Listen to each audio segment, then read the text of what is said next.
85 par Coluche à Europe 1 accueille chaque année 900 000 personnes, dont 30 000 bébés.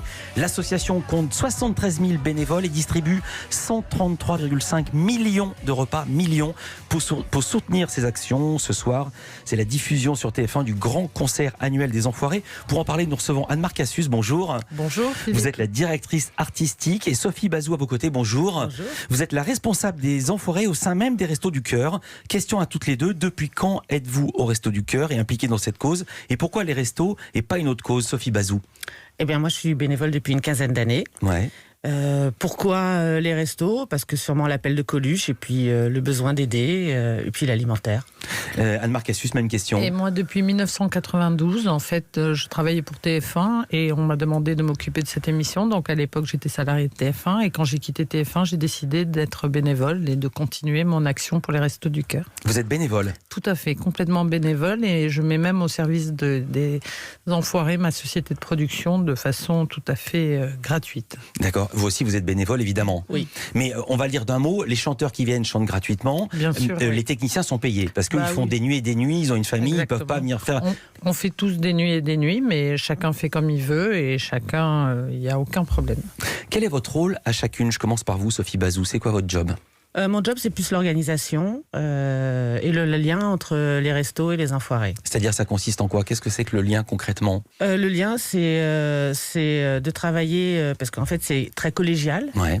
L'équipe qui s'occupe des Enfoirés, donc avec Anne, on est une équipe de bénévoles.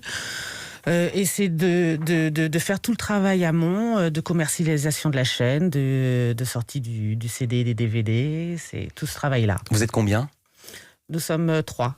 Oh, dis donc, c'est bas. Je m'attendais à ce que vous me donniez un chiffre. Grosse équipe. Non, mais ça fait vraiment plaisir de voir qu'il n'y ait que 3 personnes qui arrivent à faire quelque chose d'aussi important. Anne-Marc Cassius, pareil, votre boulot, votre job, c'est quoi? Alors moi, nous, on est une petite équipe. En fait, nous, on fabrique le spectacle de A à Z et avec évidemment des décorateurs, Xavier Grosbois, une costumière de cinéma, Charlotte Bétailleul, et puis une petite équipe autour de moi, des auteurs, les auteurs de Nicolas Canteloup qui nous prêtent main forte. Vassillion et Cavrivière. Exactement. Et puis Qu'on salue.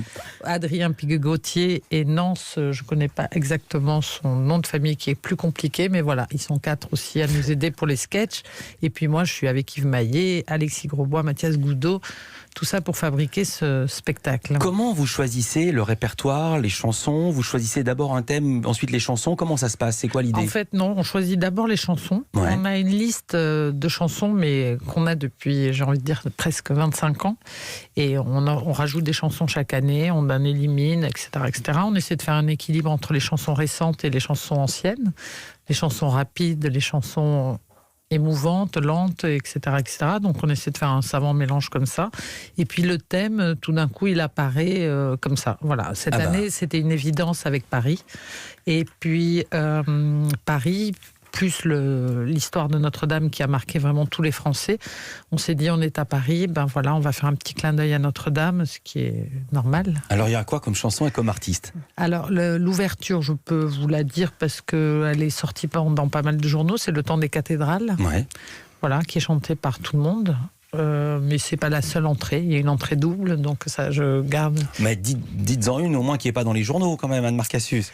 Il y a un très beau de chanson. Il y a une chanson magnifique qui est un hommage à Dalida, qui va mourir sur scène. C'est vrai qu'on fait rarement des hommages, et là, c'est vrai que tout d'un coup, il y a un moment de magie où Bercy, pour le coup, se transforme en cathédrale. C'est-à-dire qu'il n'y a pas un bruit, pas un silence. Les gens écoutent, et à la fin, il y a une ovation incroyable. Voilà, donc ça, c'est un grand moment d'émotion. Une très belle. C'est la première fois qu'on fait une chanson où les 46 Enfoirés chantent à l'unisson. Une chanson de Johnny Hallyday, Vivre pour le meilleur, avec un décor assez sobre et tout. Donc ça dépend. Vous voyez, il y a des tableaux très riches en mise en scène et des tableaux sobres.